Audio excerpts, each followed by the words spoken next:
안녕하세요. 저는 올해 30대 중반의 여자입니다. 지금은 혼자 직장 생활을 하면서 귀한 아들과 함께 살고 있어요. 저희 아들은 누가 낳았는지 제가 봐도 정말 착하고 잘생긴 것 같습니다. 주위에서 다들 연예인 시키라고 난리일 정도죠. 지금 이렇게 말로써 여러분들에게 전해드리니 팔불출이라고 생각하실 수도 있어요. 그런데 제가 이렇게 저희 아들에게 애정이 남다른 이유가 따로 있는데요. 오늘 그 이야기를 한번 해볼까 합니다. 다들 저의 이야기를 들으시면 어떻게 버텼나 싶으실 거예요. 저의 이야기를 하기 위해서는 20대 중반으로 거슬러 가야 합니다. 그때의 저는 또래 친구들처럼 노는 거 좋아하고 술 먹는 거 좋아하는 평범한 대학생이었어요. 공부도 나름 착실히 잘했고 인간관계도 좋아서 사람들을 만나는 걸 정말 좋아했죠. 이제 하나둘씩 취업을 하고 직장을 얻으니까 저도 얼른 취업을 하고 싶었습니다. 그런데 그게 제 맘대로 되지 않더라고요. 취업이라는 것이 하늘의 별 따기였죠. 그런데 그렇게 삭막한 인생 속에서 하나의 오아시스가 있었습니다. 바로 제 남자친구였어요. 남자친구는 저보다 4살 많은 오빠였습니다. 대학교 입학했을 때부터 사귀어서 몇 년간 연애를 했어요. 제가 남자친구를 너무 좋아했고 평생 함께하고 싶을 만큼 사랑했습니다. 제가 이렇게 힘들어하고 있을 때마다 남자친구가 위로를 많이 해주었죠. 그런데 남자친구는 저보다 졸업을 더 일찍 했지만 취업을 하지 못했습니다. 매일 취업 준비를 한다고 하면서 술을 먹으러 다니거나 놀러 다녔거든요.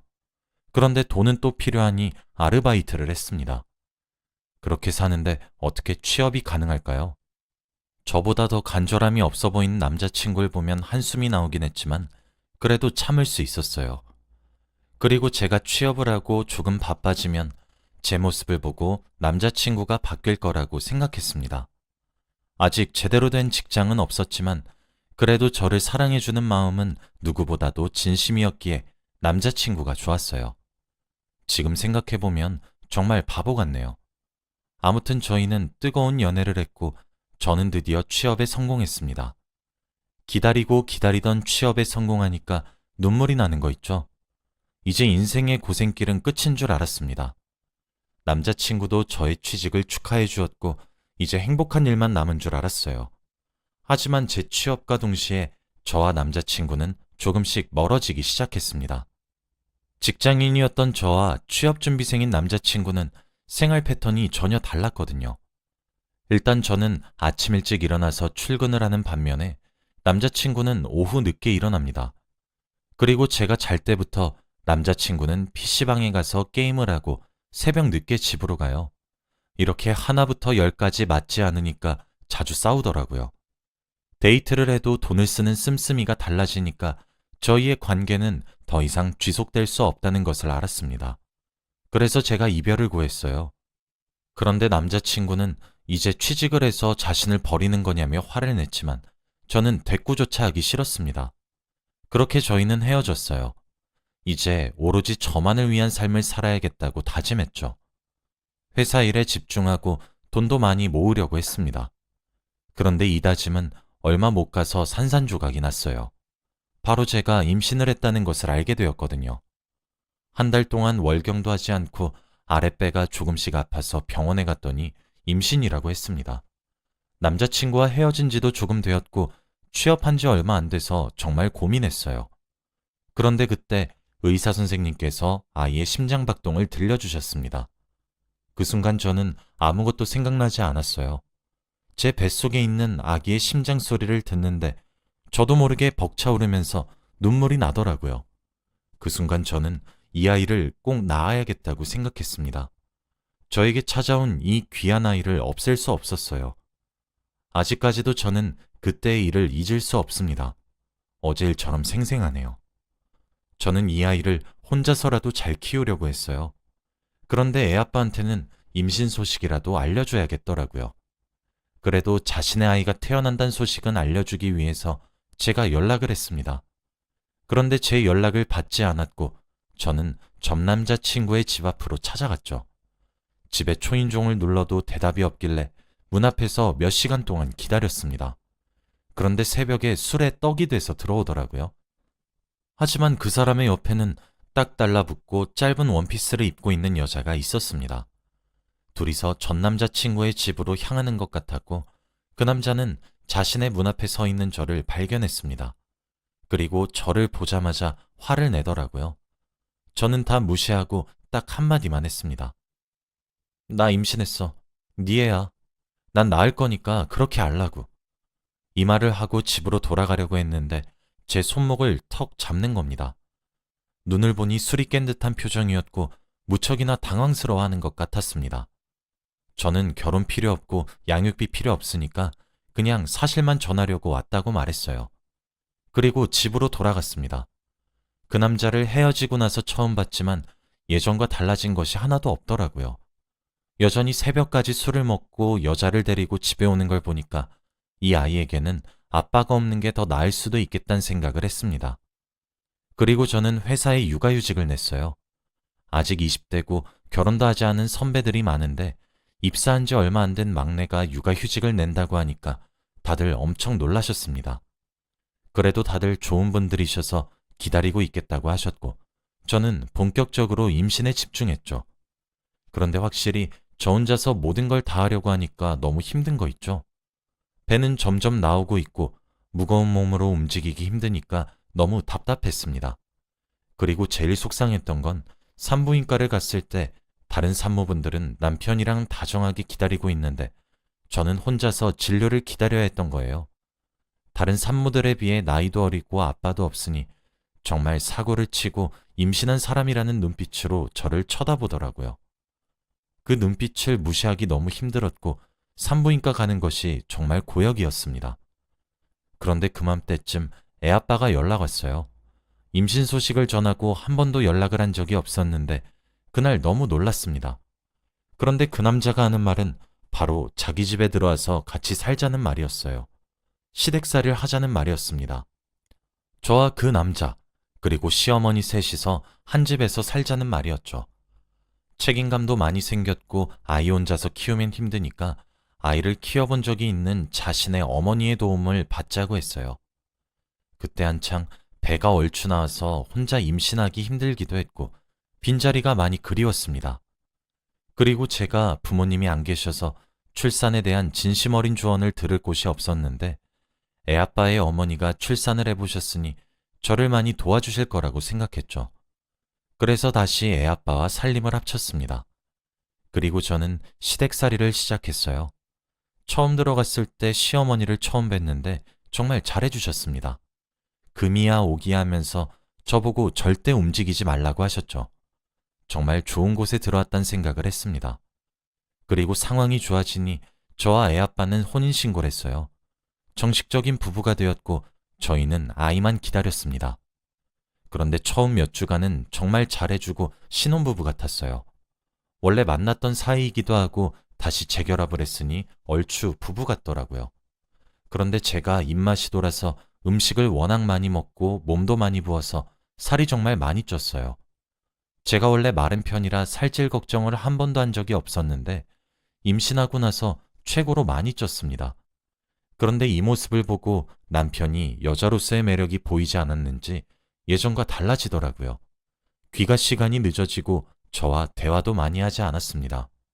그런데 그럴 때마다 시어머니가 저의 친구 역할을 해주셨어요. 원래 남자들이 무심하다면서 착한 제가 이해를 해달라고 했고 저를 항상 챙겨주셨죠. 그때만큼은 그 집의 시어머니 때문에 살았다고 해도 과언이 아닐 정도였습니다. 그런데 어떻게 사람은 잘 변하지 않는 걸까요? 저와 연애 때부터 이성 문제가 좋지 않았던 사람은 결혼하고 나서도 똑같았습니다. 바로 불륜을 저지르고 있었죠.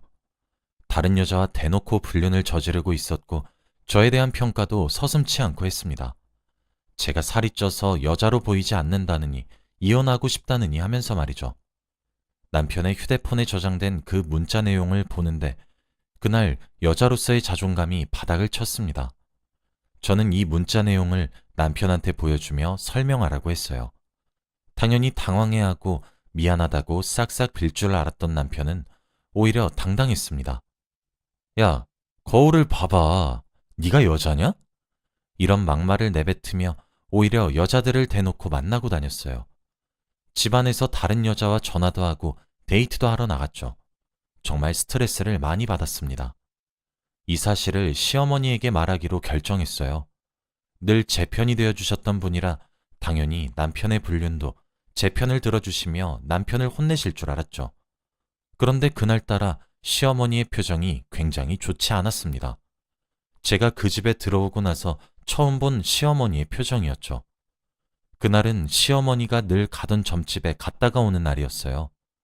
항상 점집에 갔다가 집에 돌아오시면 싱글벙글 웃으시는데 그날따라 화가 잔뜩 난 표정이더라고요. 그래도 저는 시어머니에게 남편의 불륜 사실을 밝혔습니다. 제가 말하면 늘 반응도 잘해주시고 욕도 잘해주시는 분이 그날따라 말이 없으셨습니다. 그리고 제 말이 끝나고 나서 네가 매력이 없는 거 아니니? 라고 하는 게 아니겠나요? 한 번도 이런 말을 하신 적이 없으신 분이 막말을 하시니까 너무 놀랐습니다. 그리고 뒤이어 제가 남편을 잘 다루지 못했다고 했고 자기 아들한테 스트레스 주지 말라고 하시더라고요. 정말 충격적이었습니다. 역시 팔은 안으로 굽는다더니 불륜이라고 해도 남편의 편을 드시나 싶었죠. 그런데 시어머니는 저에게 놀라운 말을 하셨습니다. 내가 좀 전에 점집에 갔다 왔는데 딸이라더라? 사실 시어머니가 아들을 정말 원하셨어요. 이 집에 며느리로 들어왔으면 며느리 역할을 해야 한다며 대를 이으라고 하셨죠. 저는 솔직히 딸이나 아들이나 전혀 상관이 없었습니다. 그런데 늘 가던 점집에서 점쟁이가 100% 딸이라고 했나 봐요. 그래서 어머니가 기분이 많이 좋지 않았습니다. 그 뒤로 저를 정말 못살게 우셨어요. 제가 알던 시어머니가 맞나 싶을 정도로 180도 바뀐 모습을 보였거든요. 제가 만삭이라 제 몸 하나 가누기도 힘들었는데 이거 해와라 저거 해와라 하면서 괴롭혔습니다. 그래서 제가 못할 것 같다고 말씀드리면 더 강도가 심하게 저를 대하셨어요. 그냥 유산하라며 출산 비용이 아깝다고 하실 뿐만 아니라 저보고 그냥 짐덩이라고 하셨죠. 저를 이 집에 데려온 이유도 바로 아들을 낳을 줄 알고 데리고 오신 거래요. 그런데 딸을 낳는다고 하니 저는 필요가 없어졌습니다. 정말 상처를 많이 받았고 지금까지 저를 대했던 것이 다 연기였다고 생각하니까 너무 소름 돋았죠. 제가 계속 어머니의 마음대로 행동하지 않으니까 그냥 나가라고 했습니다. 원래 살던 집은 진작에 다 뺐고 갈 곳도 없었어요. 그래서 어떻게든 그 집에 있어야 했습니다. 기가 잔뜩 죽어서 아무 말도 못하고 있으니 너 갈 데 없지? 그러니까 내가 시키는 거 잘해 라고 했죠. 저는 그 상황에서 말이 나오지 않았습니다. 정말 그곳에서밖에 살 곳이 없었거든요. 어머니는 저를 정말 가정부 취급하셨어요. 어떻게 만삭인 몸을 그렇게 이용하실 수 있을까요? 남편은 대놓고 자신이 만나는 여자친구를 집에 데려와 시어머니에게 소개시켜줬고 저는 시어머니의 지시에 따라 과일도 깎고 커피도 날랐습니다. 정말 속상했고 가슴이 미어지는 듯한 기분이었어요. 이 집의 며느리는 난데 이미 저 불륜녀가 제 자리를 들어올 것 같더라고요. 그런데 저는 이 상황 속에서도 하나는 꼭 했습니다. 바로 증거 수집이었어요. 어머니와 남편은 저와 나중에 이혼할 거라며 그 여자들을 마음대로 데리고 왔고 저에게 막말도 서슴지 않고 했습니다. 그럴 때마다 저는 대꾸도 하지 않고 녹음하고 사진 촬영을 했어요. 제가 나중에 소송을 하더라도 유리하게 흘러가기 위해서 말이죠. 매일 밤 속상해서 울면서 잠들었지만 나중에 복수할 날만 기다리면서 악착같이 버텼습니다. 그리고 저는 이혼을 했어요. 일부러 출산하기 전에 아이를 낳았습니다. 시어머니와 남편이 이혼할 돈은 있냐며 놀렸지만 저는 뒤도 돌아보지 않고 이혼했습니다. 그리고 모든 증거품을 다 제출했어요. 제 전 재산을 털어서라도 이 소송에서 승소하고 싶었습니다. 다행히도 증거가 너무 확실하고 빼도 박도 못했기에 이길 수 있었죠. 시어머니와 남편은 돈 먹고 떨어지라며 위자료도 두둑히 주었고 저는 혼자서 출산을 했어요. 다들 딸이라고 확신을 했지만 저는 아들을 낳았습니다. 사실 병원에서 아들이라고 말해줬는데 일부러 밝히지 않았어요. 그들에게 제대로 복수를 하기 위해서 말이죠. 늘 저 혼자 병원을 가는데 알 리가 있나요? 그래서 일부러 출산 전에 힘들었지만 이혼을 했습니다. 저는 아들을 낳고 정말 행복하게 아들과 둘이서 살고 있어요. 그리고 접근 금지 신청을 해서 시어머니와 남편이 저와 아들 곁에 올 수 없게 했습니다. 제가 아들을 낳았다는 것을 알고 시어머니와 전 남편에게 연락이 엄청나게 많이 왔어요. 문자도 오고 전화도 왔는데 다 무시했습니다. 그리고 제가 사는 곳은 어떻게 아셨는지 저번에 놀이터에서 아들과 놀고 있는데 멀리서 시어머니가 지켜보고 있는 겁니다. 저는 그 자리에서 바로 경찰서에 신고를 했어요. 시어머니는 저와 아들에게 접근할 수 없었기에 신고를 했죠. 그런데 시어머니는 알고 있으면서도 경찰에게 연행이 되면서 소리를 바락바락 지르셨습니다. 내가 저 아이 할머니야. 너네가 뭔데 날 끌고 가? 이런 말을 하며 경찰서에 갔고 저희 동네는 그 일로 난리가 났죠. 그래서 다들 시어머니가 저희 동네 근처만 와도 경찰서에 신고를 했습니다. 시어머니는 주위 사람들이 하도 신고를 하고 저희 동네에 오기만 하면 경찰서를 가니까 한동안 보이지 않더라고요. 그래서 이제 조금 포기하신 건가 싶었습니다. 그런데 이제는 전 남편이 저희를 찾아왔어요. 저희 아들이 유치원을 다닐 때였습니다. 제가 회사를 다녀서 저녁까지 아이를 유치원에 맡기고 퇴근하고 나서 데리고 가요. 그런데 어느 날 저녁 아들의 유치원 선생님한테서 전화가 오는 겁니다. 그래서 전화를 받았더니 갑자기 대뜸 경찰서래요. 혹시 아들에게 무슨 일이 생긴 건가 싶어 급히 반차를 내고 경찰서로 달려갔는데 그곳에는 바로 전 남편이 있었습니다. 저를 보고 어쩔 줄 모르는 듯한 표정을 짓더라고요. 그리고 아들은 저를 보고 달려와 안겼습니다. 저는 이게 무슨 상황인가 싶어 경찰에게 물어봤더니 대답은 충격적이었어요. 바로 전 남편이 제 아들을 데려가려고 했답니다. 갑자기 뜬금없이 전 남편은 아들이 다니는 유치원에 가서 저희 아들 이름을 대고 아빠라고 했대요. 그런데 유치원 선생님과 제가 친해서 아빠가 없다는 것을 알아요. 하지만 그때는 저와 친한 선생님이 아니라 다른 선생님이 계셔서 순순히 저희 아들을 신발장에 내보내려고 하는데 아들이 전 남편과 전혀 친해 보이지 않더랍니다. 아들이 선생님한테 선생님, 저희 엄마 없는데요? 라고 했고요. 그때 무언가 이상하다고 느낀 유치원 선생님이 저와 친한 선생님을 불러 상황 설명을 했고 아빠가 없다는 사실을 알았다고 합니다. 그 순간 전 남편이 무언가 잘못되었다는 것을 느끼고 아들의 손목을 잡고 무작정 데리고 나가려고 했대요. 그래서 선생님 두 분이서 끝까지 아이를 붙잡았고 아들 손목에는 피멍이 들었습니다. 유치원 CCTV에 녹화된 전 남편의 만행들을 보는데 정말 피가 거꾸로 솟는 기분이더라고요. 경찰들도 이 정도면 큰 사건이라고 했죠. 전 남편은 미안하다며 아들이 보고 싶어서 그랬다고 했지만 저는 그 말이 더 화가 났어요. 저는 절대 합의를 해주지 않았죠. 아들은 그 아저씨 무섭다며 전혀 아빠라고 생각하지 않았습니다. 저도 아들에게 절대 알리지 않았고요. 어떻게 이런 짓을 할 수가 있나요? 아직도 그때만 생각하면 눈물이 앞을 가립니다. 아들은 그 이후로부터 트라우마가 생겨서 낯선 아저씨들을 무서워해요. 같이 마트에 가도 아저씨들은 피해 다니는데 제 탓 같아서 미안합니다. 그 일이 있고 나서 두 사람은 저희 곁에 오지 않아요. 혹시 모르죠? 어디 멀리서 지켜보고 있을지 말입니다. 정말 소름 돋고 무서운 사람들이죠. 지금은 이제 나이가 조금 들어서 아들도 벌써 청소년이네요. 가족관계 증명서를 떼면 저와 아들밖에 나오지 않는 게 정말 행복합니다. 앞으로 남은 생에도 그 사람들은 절대 마주치고 싶지 않아요. 이렇게 복수를 하니까 너무 통쾌합니다. 저의 이야기는 여기까지예요. 들어주셔서 감사합니다.